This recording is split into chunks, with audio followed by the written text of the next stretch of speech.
नमस्कार, स्वागत है आप सबका राजनीति के इस अखाड़े में। मेरा नाम है अजय सेतिया। मित्रों, अरविंद केजरीवाल और राहुल गांधी का असली इम्तिहान अब होगा। दिल्ली विधानसभा चुनावों से पहले उत्तराखंड के मुख्यमंत्री पुष्कर सिंह धामी ने इन दोनों को चौराहे पर लाकर के खड़ा कर दिया है।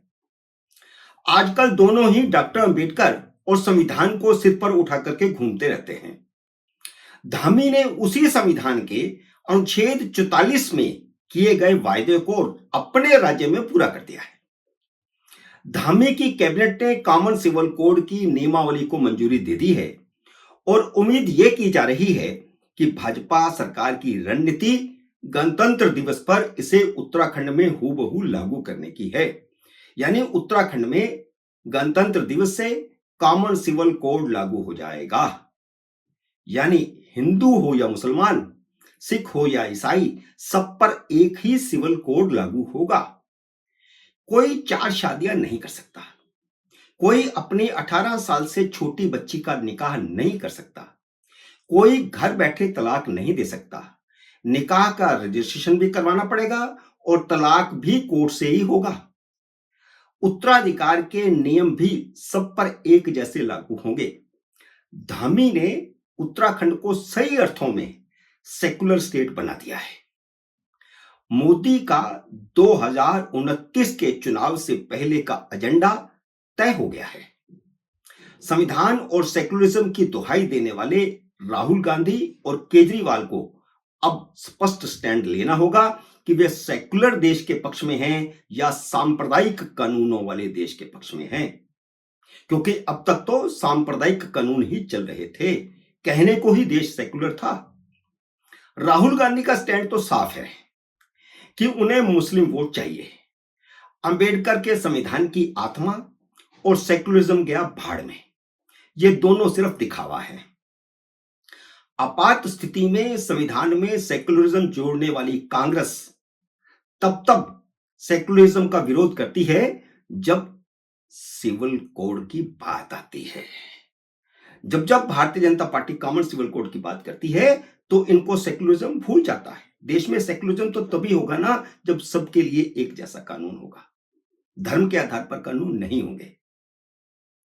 नए नए हिंदू बने केजरीवाल को तय करना है कि उन्हें मुस्लिम तुष्टीकरण करना है या वह भीमराव अंबेडकर के संविधान और सेकुलरिज्म के साथ हैं, जिनकी फोटो लगा करके वह दलित वोट साधने का आडंबर करते रहते हैं। अरविंद केजरीवाल ने एक बार कहा था कि वह नास्तिक हैं। फिर एक बार उन्होंने यह भी कहा था कि वह जन्म से ही जन्मजात हनुमान के भक्त हैं। उनके ये दोनों वीडियो यूट्यूब पर उपलब्ध हैं। अब केजरीवाल ने रामायण पर जो ज्ञान बघारा है उससे जाहिर हो गया है कि वह वास्तव में नास्तिक हैं। सिर्फ हिंदू वोटों के लिए हनुमान भक्त बने हैं। यह सब भी जाहिर हो गया और तब भी जाहिर हो गया जब उन्होंने श्री राम जन्मभूमि पर मंदिर का विरोध किया था। उन्होंने यहां तक कहा था कि उनकी दादी ने उस राम जन्मभूमि मंदिर में जाने से मना कर दिया था जिसे मस्जिद तोड़ करके बनाया गया है या बनाया जा रहा है। उस समय बनाया जा रहा था। यानी वह श्री राम जन्मभूमि को मस्जिद मानते थे। यह ऑन रिकॉर्ड है। विवादित ढांचा नहीं मानते थे। वे कैसे हिंदू हैं ये आप तय कर लीजिए। और फिर हमने वह भी दिन देखा 24 फरवरी 2024 जब वह राम जन्मभूमि मंदिर में श्री राम लल्ला के दर्शन करने पहुंचे और सब परिवार पहुंचे। भगवंत सिंह मान के परिवार के भी साथ लेकर के गए, जबकि प्राण प्रतिष्ठा में शामिल होने का न्योता ठुकरा दिया था। कितना मेंटल डिसऑर्डर का शिकार है यह व्यक्ति। अब केजरीवाल के रामायण पर ज्ञान की बात करते हैं। उनके पुराने साथी कुमार विश्वास आजकल तथ्यपूर्वक ऐतिहासिक संदर्भों के साथ लेकिन आधुनिक ढंग से रामकथा करते हैं। तो अरविंद केजरीवाल को भी रामकथा का बुखार चढ़ गया, लेकिन उन्होंने रामकथा करने से पहले रामायण पढ़ ली होती तो ऐसी बेवकूफी नहीं करते कि उनके चुनावी हिंदू होने की पोल खुल जाती।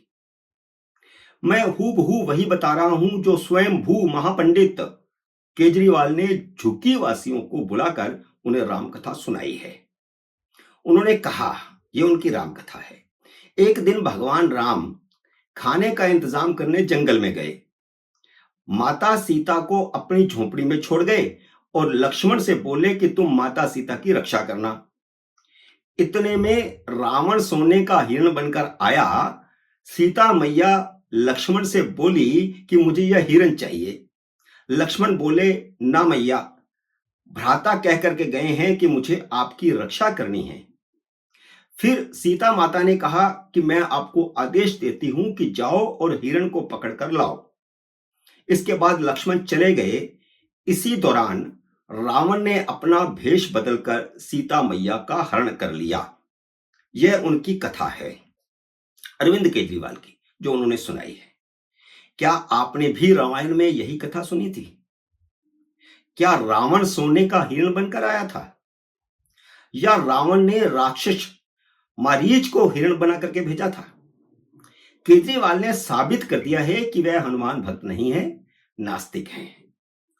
कभी बचपन में रामलीला देखने भी गए होते तो यह बकवास न करते जो उन्होंने रामायण के बारे में की है, माता सीता के बारे में की है, भगवान राम के बारे में की है, लक्ष्मण के बारे में की है। असल में माता सीता ने भगवान राम से हिरण की मांग की थी। भगवान राम हिरण के पीछे दौड़े थे, लेकिन बहुत देर तक नहीं लौटे तो माता सीता को चिंता हुई। उन्होंने लक्ष्मण से कहा कि वह जाकर के देखें कि उनके भ्राता को आते हुए बहुत देर हो गई है, कहीं चिंता की कोई बात तो नहीं हो। लेकिन लक्ष्मण ने यह कहते हुए जाने से इनकार कर दिया था कि उनके भ्राता राम ने आपकी सुरक्षा की जिम्मेदारी दी हुई है। लेकिन माता सीता ने लक्ष्मण को आदेश दिया था कि वह भगवान राम को ढूंढकर जल्दी लाएं, कहीं किसी वह संकट में तो नहीं है। यह थी असली कथा। फिर उसके बाद वह लक्ष्मण रेखा बना करके गए थे और रावण ने साधु के भेष में किस तरह माता सीता को लक्ष्मण रेखा पार करने को बाध्य किया, साधु के वेश में आकर के, वह आगे की कहानी है। लेकिन केजरीवाल ने फर्जी राम कथा सुना दी। अजय माकन ने सही कहा है कि वह केजरीवाल नहीं है, फर्जीवाल है। अरविंद केजरीवाल क्या खाकर कुमार विश्वास का मुकाबला करेंगे?